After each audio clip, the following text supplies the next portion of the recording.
Honkai Star Rail, characters follow a path, but they also have a type. And by type, I mean the in-game paths we play them as. And oftentimes, they don't fall into the same path in lore like our lacking general Fei Xiao. She is a dedicated follower of the hunt in lore and a hunt-type character in-game. But this is a rarity because the paths of all the Aeons aren't even represented in the game. And since Hoyo does not do things for no reason, I believe a character's in-game path represents an aspect of their life. In my last video, you guys really seemed to enjoy me breaking down why Black Swan is Nihility and why Sparkle is Harmony. So I asked you guys for some suggestions and I got a ton of ideas. But two factions seemed to outshine the rest. Them being our favorite anti-heroes and the bad guys. But since I've spoken a bunch about the IPC lately, let's start with the first character we ever play as and the woman with the highest bounty we've seen so far, Kafka. Honkai Star Rail in-game paths explain. Kafka is a Nihility type character who, as a Stellaron hunter, follows the path of finality under the Aeon named Terminus. The Aeon who travels through time backwards, bringing prophecies of the future, which would technically be his past. This is why she always has a script of how the events should proceed from Elio, aka Destiny's slave. So it falls to Kafka and her team to work towards this favorable future Elio chooses. So as someone who works with a distinct goal in mind, with every action they take working towards this goal, how could Kafka's life possibly reflect the concept of naught? Now, this doesn't come from her story, this comes from an interaction from the quest, Letter from a Strange Woman. In this quest, you show up to help Kafka with Blade's condition, but you have the choice to simply deny helping her and just simply leave it. When you deny her the first time, she says this. Really? You refuse?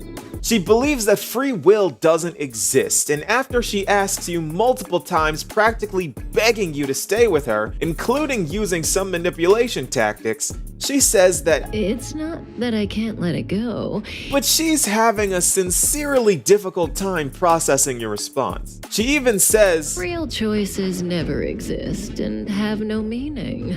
And after denying her a final time, she isn't angry. She's simply surprised. Because Elio said that you would help her.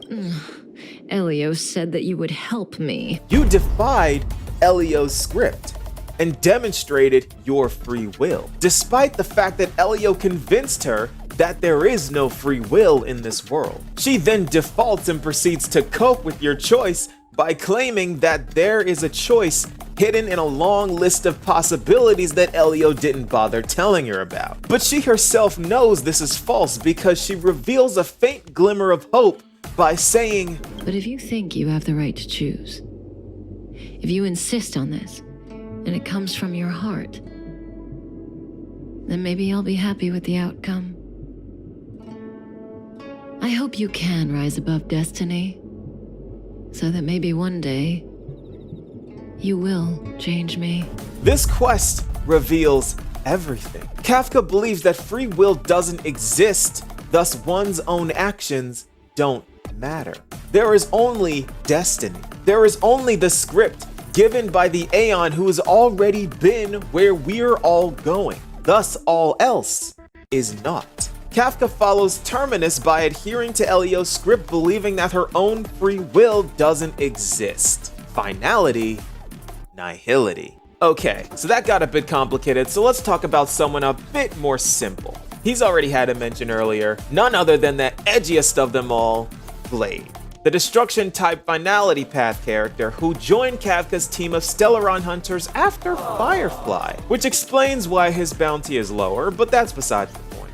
If Blade follows the path of finality, then that means he too follows Elio's script. Therefore, his actions must be intentional, because what he does impacts the script and they have to get the right ending or else the mission fails. And the more you think about it, the less destruction coincides with this, because the destruction is the lack of all tact and the absence of a future entirely. So Blade is riddled with contradictions. But when you look into his past, this all makes complete sense. You see, Blade wasn't always Blade.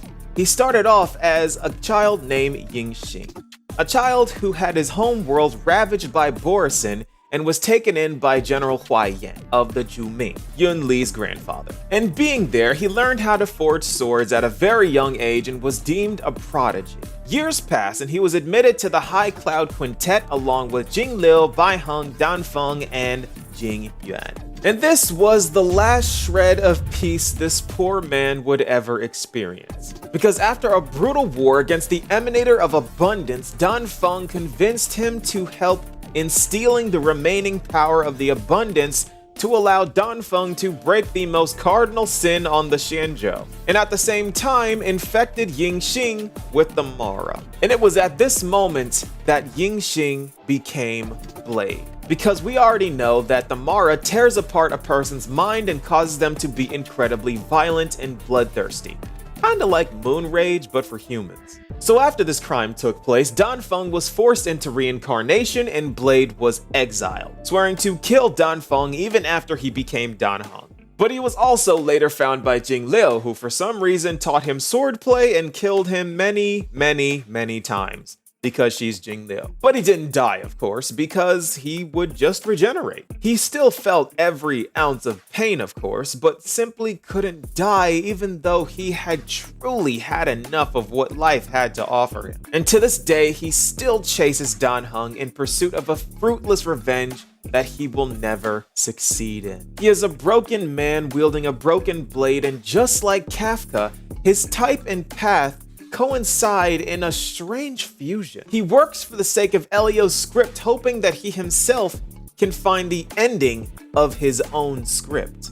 He was on the path of the hunt because of the Xianzhou, but is now tainted by the Abundance due to the Mara. And what happens when you fuse a hunt type character with an Abundance type character? You get a self-healing tank that can still do a ton of damage, the Destruction. And the path of Destruction just so happens to be the one path that invites harm to the self. I've said this before, and I've said it again. Hoyo does not do things for no reason. Blade is in a desperate search for the end of his own script, all the while trying to cure himself of the Mara in the only known way.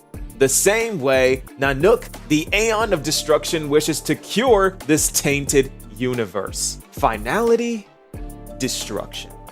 Oh boy, that went a bit longer than I expected. I'm gonna have to save Firefly and Silverwolf for the next video because things might go off the rails with those two. I hope you are all enjoying this series so far, and I've got so many connections to make with so many different characters, and I can't wait to show you guys just how much sense the in-game paths make for each character.